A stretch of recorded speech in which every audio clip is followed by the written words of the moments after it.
राम राम किसान भाइयों। यारा फर्टिलाइज़र इंडिया प्राइवेट लिमिटेड और टैगलाइन दे रखी, दाना दाना बने खजाना। क्या करा कि जो दाने हमारे खेत में पैदा हुआ वह सोना होता है, और वह सोना जो है ज़्यादा से ज़्यादा किस तरह पैदा होएगा, उसके लिए हमने अपनी तकनीक बदलनी पड़ेगी। एक चार्ट बनाना पड़ेगा कि किस टाइम पे हमारे पौधे ना किस चीज़ की ज़रूरत है। फसल पैदा होने से तक जब हम उसकी जुताई करते हैं, बुआई करते हैं, पहले मिट्टी की जांच कराएं, और उसके बाद कितने टाइम पे किस तरह से उसको क्या मिलना चाहिए, ये जो है हमें डॉक्टर साहब बताएंगे। इन्होंने एक चार्ट बना रखा है, इन्हीं से पूछेंगे चार्ट में क्या है। तो आओ अंदर चलते हैं, बात करते हैं इनसे।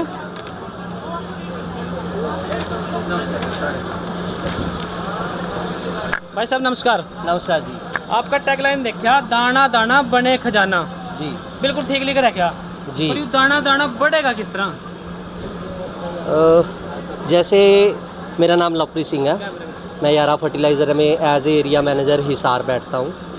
जैसे आपने टैगलाइन पढ़ी, दाना दाना बने खजाना, और आपका सवाल बिल्कुल जायज़ है, भी दाना दाना कैसे खजाना बनेगा। इस समय हमारी जो हरियाणा या पंजाब की मिट्टियाँ हैं, उसमें बहुत अलग अलग पोषक तत्वों की कमी आ चुकी है। एक पौधे को अपना जीवन चक्र पूरा करने के लिए 17 अलग अलग पोषक तत्वों की ज़रूरत होती है, और कुदरत उसमें हम पे मेहरबान है। 3 पोषक तत्व हमें कुदरत से मिल जाते हैं, कार्बन, हाइड्रोजन और ऑक्सीजन। बाकी जो 14 पोषक तत्व हैं, उसमें से पौधे को कुछ ज़्यादा मात्रा में चाहिए, जैसे नाइट्रोजन, फास्फोरस, पोटाश, और कुछ कम मात्रा में चाहिए, जिनको हम माइक्रोन्यूट्रिएंट बोल देते हैं। तो जब पंजाब हरियाणा में हरी क्रांति आई 66 के दशक में, उसके बाद हमने हाई यील्डिंग वैरायटी, ज़्यादा पैदावार लेने वाली वैरायटियों का उत्पादन शुरू किया। और कुछ खादों पे, जैसे यूरिया पे सब्सिडी होने की वजह से नाइट्रोजन सबसे जल्दी प्रचलित हुआ। उसके बाद डीएपी प्रचलित हुआ, क्योंकि उस पर भी सब्सिडी दी गई थी।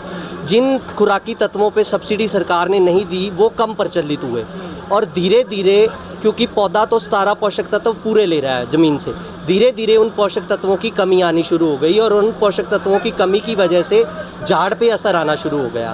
तो एज ए यारा इस बात ना पूरी करो कि जिस पे सरकार ने सब्सिडी दी उस पर फिर क्या होया? आपने ये देखा होगा, जिमींदार को पैसे के मामले में जो चीज़ सस्ती मिलेगी, वो उसकी तरफ स्वाभाविक तौर पे जल्दी आकर्षित होगा। तो जैसे नाइट्रोजन की बहुत ज़्यादा मात्रा में ज़रूरत होती है पौधे को, तो इस वजह से जो सब्सिडी दी गई, उन खुराकी तत्वों पे पहले दी गई जिनकी ज़्यादा मात्रा में फसल को ज़रूरत होती है। लेकिन जिनकी कम मात्रा में फसल को ज़रूरत होती है, उन पे सब्सिडी ना दे के उनको स्वाभाविक तरीके से सरकार ने चलाया। लेकिन आज इन समय में अगर देखें, तो सरकार पिछले कुछ सालों से बैलेंस न्यूट्रिशन पे काफ़ी अच्छा खासा काम कर रही है, और इसकी तरफ सरकार धीरे धीरे बढ़ती जा रही है। भी सारे पोषक तत्वों का बैलेंस तरीके से आप इस्तेमाल करो सही पैदावार लेने के लिए। हरियाणा पंजाब की मिट्टी का क्या हो गया? हम हरियाणा पंजाब में बहुत एक्सटेंसिव कल्टीवेशन करी, हमने बहुत ज़्यादा क्रॉप्स उगाई। हमारा अगर अब पंजाब हरियाणा का क्रॉप रोटेशन का परसेंटेज देखें, तो 187% है। मतलब हम एक साल के अंदर अमूमन 1.25 फसलें या 2 फसलें ले रहे हैं। तो क्रॉप रिमूवल ज़्यादा हो रहा है, न्यूट्रिएंट रिमूवल ज़्यादा हो रहा है, डाला कम जा रहा है। तो स्वाभाविक सी बात है, अगर आप एक बर्तन से पानी निकालते ही जा रहे हो, डाल नहीं रहे हो, तो एक समय पे आके वो खाली होगा। और वही आज हमारी मिट्टियों के साथ हो रहा है। हम चीज़ें निकालते गए, क्योंकि पौधा लेता गया और डालते नहीं गए, तो इसलिए वो कमी आने लग गई। अब आप देखो, पंजाब हरियाणा की अमूमन 40 से 50% मिट्टियों के अंदर जिंक पोषक तत्व की कमी पाई जाती है, और ये आज से 35 साल पहले नहीं थी। क्यों हुआ? क्योंकि फसलें जिंक लेती गई, हमने जिंक का प्रदान नहीं किया, तो धीरे धीरे आके वो मिट्टी से ख़त्म हो गई। एक बात हमें ये माननी पड़ेगी, मिट्टी के अंदर कोई फैक्ट्री नहीं लगी जो पोषक तत्व बनाती हो। मिट्टी के अंदर कोई फैक्ट्री नहीं है, ये ऊपर से जैसे ही हम डालते हैं वैसे ही पौधा ले पाता है जी। अगर खेत ना थोड़े दिन खाली छोड़ते हैं, जैसे कई महीने ऐसे हुए हैं जिसमें खेत खाली छोड़े जा सका, गेहूँ काटने के बाद का टाइम है, तो क्या वो पोषक तत्व अपने पूरे कर लेते हैं? बिल्कुल, आपने बहुत सही सवाल किया। जैसे अगर आप देखो, मिट्टी को रिचार्ज करने के लिए बहुत अलग अलग कारण है, मतलब बहुत अलग अलग तरीके हैं। एक आप केमिकल फर्टिलाइज़र में चले जाओ, आप फार्म यार्ड मैन्योर रूढ़ी वगैरह दे दो, आप क्रॉप रोटेशन पे चले जाओ, लिग्न्यूमिनस क्रॉप जहाँ आप पल्सिस क्रॉप उन पे चले जाओ, जहाँ आप फसल के खाली छोड़ के उसको नेचुरल रिचार्ज होने दो। तो ये सारे अलग अलग तरीके हैं, लेकिन जिस तरफ अब देश की खाद्य पदार्थों की जिस तरह डिमांड बढ़ती जा रही है, इस समय हिंदुस्तान 145 करोड़ बंदे का मुल्क है और उनकी खाद्य ज़रूरतों को पूरा करने के लिए इस समय मिट्टी को खाली छोड़ना एक नेचुरल रिसोर्स का जो आपने बताया उसका तो टाइम किसी के पास है ही नहीं। ये सोचा बल्कि एक की बजाय 3 फसलें पैदा करा, इधर तो भूल जो बात ना, उसके अलावा किस तरह पूरी कर सका पोषक तत्व। बिल्कुल, अगर आप मतलब कि मिट्टी में आप खाली नहीं छोड़ना चाहते, आप 3 फसलें लेना चाहते हो, तो आप क्रॉप रिमूवल के हिसाब से आप सरसों लगा रहे हो तो सरसों कितने न्यूट्रिएंट मिट्टी से रिमूव कर रही है, कम से कम उतने तो मिट्टी में जाएं ताकि उतने तो उसने हटा लेने हैं। तो एक सही पोषण प्रबंध के साथ हम मिट्टी में सही न्यूट्रिएंट डाल के बेहतर पैदावार भी ले सकते हैं और मिट्टी की जो स्वास्थ्य है उसको भी बरकरार रख सकते हैं।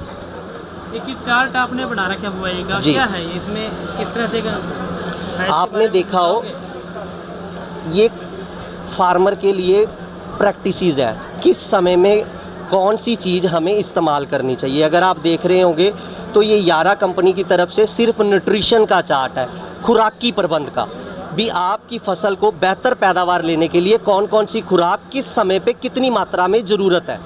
हमने जो उत्पाद हम एज ए कंपनी बेचते हैं वो भी लिखे हैं, जो उत्पाद हम एज ए कंपनी नहीं बेचते लेकिन जिमीदार को या क्रॉप को, फसल को उन उत्पादों की ज़रूरत है, वो भी हमने यहाँ पे मेंशन कर रखे हैं भी किस समय किस अवस्था में कौन सा पोषक तत्व पौधे को चाहिए होता है। जैसे अगर मैं जिंक की बात करूं तो जिंक एक ऐसा पोषक तत्व है जो जीरी की फसल को पहले 40-45 दिन से पहले मिल जाना चाहिए, क्योंकि वेजिटेटिव फेज पे उसका बहुत मेजर काम है।